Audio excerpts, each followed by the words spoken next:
Hey, it's MK, and I am back with day 10 for 20 days of COPA cut files. And today I have a pretty quick and easy one for you. I picked out a title. It's just pretty simple that says, Let It Snow. I have some snowflakes that are in my Etsy shop. They're made out of this acrylic that has almost like a gold flaking in them. It's pretty cool. I have this photo of a tree in our backyard that just the frosting on it that morning was just gorgeous. And then I have this adorable fox. You guys, I am in love with foxes. I don't know why. They are just so cute and adorable.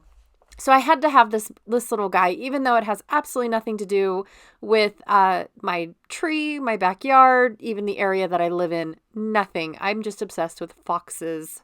Is that the right word? Fox eyes? I have no idea. So today's prompt is a white background. Now, I'm not sure if I was supposed to do this or not, but I started with a white piece of paper. That's it. I used the same cardstock that I used to back the fox for the photo mat behind my photo, for the mat behind my photo. And so that's it. That's all I'm going to add to this layout. So the rest of it is just going to be me working with a white background. Now, like I said, I'm not sure if I was supposed to leave it white and put everything else on top of it, or if this was allowed, because by the time I'm done, it's not white anymore. So I'm not really sure. But what I was going for was snow. I wanted falling snow. So like far away drops, close up drops, things like that. So I'm just basically taking I don't know, it's called a paper glaze by Picket Fence. It's called Mint Hydrangea. And then I took 3 different blue sprays.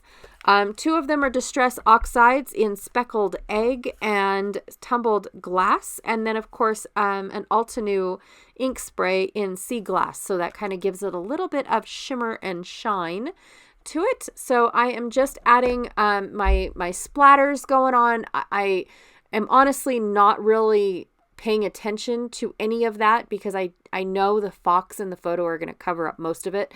But in my background, I wanted it to look like it was snowing.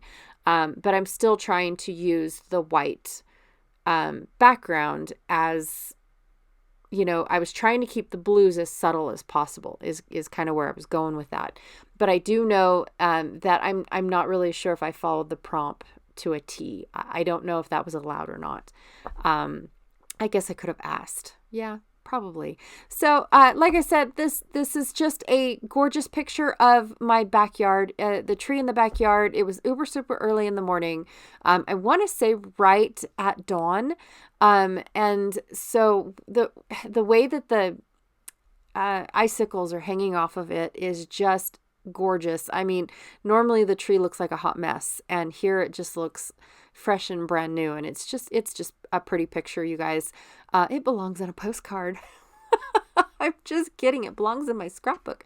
So that's what it's going to do. And technically, I just really wanted the fox. I would have been happy just putting the fox on a page all by itself, honestly. It didn't need a picture. It doesn't need anything. It's adorable the way it is. I love this file, you guys. Now, I cut it exactly how it came into my Cricut. I think I might have had to shrink it just a little bit because it came in at 11.6 or 11.7, somewhere in there. And my Cricut only cuts at 11.5. But as it came in is exactly how I cut it. I didn't change it or anything.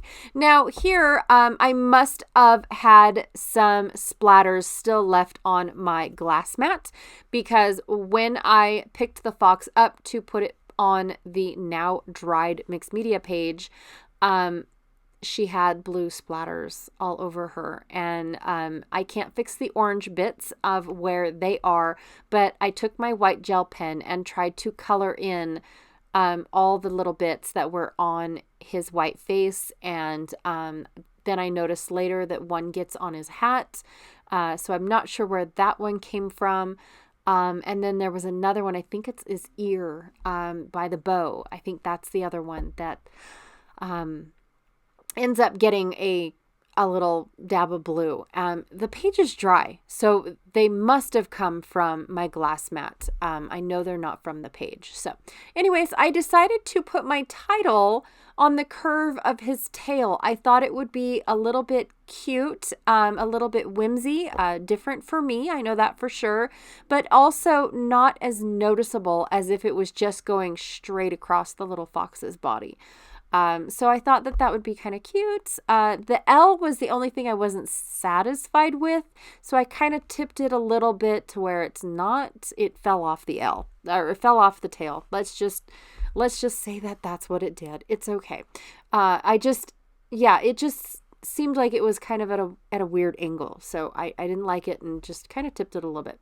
All I'm doing now is taking my Nuvo Deluxe adhesive and gluing my snowflakes to the page. Now I'm holding on a little bit longer than I normally do because I am trying to get past a little bit of mixed media and making sure that my snowflakes actually adhere instead of pretending like they do, and then all of a sudden it's like they fall off as I hold it close up to you.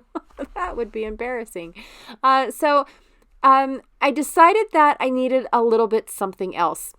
I did like the way, here's where I fix the ear and the bow and the bauble on the hat. The little, I don't know what that is, the end of the hat. Anyways, when I was putting the snowflakes on, I realized that I just feel like it's missing a little something. Not a whole lot of something, because the fox is the main star of the show. I like the way that it looks, but it still looked like it was missing something. So from yesterday's layout, I have a few blue stickers. One of them says Winter Wonderland, and the other one, I think it says Merry and Bright, in all honesty. And so I decided, you know what, I'm going to put these two stickers on this layout because I was going for blue to begin with. So they're the right color and everything. And I'm done. That's it. That's all that this took place, is the background and the fox. Really, that's all that was part of this layout. I seriously just want the fox. I can't talk enough. So I had a bunch of extra of that paper glaze on my spatula, and I did not want to put that much paper glaze inside my Use It Up journal. So I decided instead to scrape the edge of my paper with my spatula and come up with this weird looking border around my page, which I do end up really liking. And I'm going to have to definitely remember that for next time. Anyways, thank you so much for listening to me and watching. It's quite a short one today. Be sure to check out everyone else that is playing along with the 20 Days of COAPA cut files. All their links are down below in my description box, just below the video. If you hit the little arrow that points down, or it says show more, depending on which way you watch videos is what you will see. And there be a long list, you guys. Huge. Everybody wanted to jump on this bandwagon, and I don't blame them. For real. I probably was the last person, and then Virginia's like, we need to stop this. Anyways, also check out the COAPA Cut File shop. She is having 25% off these 20 days. But remember, if you're in the United States, the 20th day ends on, I think it's about 10 a.m. Eastern or Pacific Standard Time here in America on the 19th. So watch out for that if you guys are waiting for the last day, because, don't do that. Anyways, thank you so much for watching, and I will check y'all later. Bye.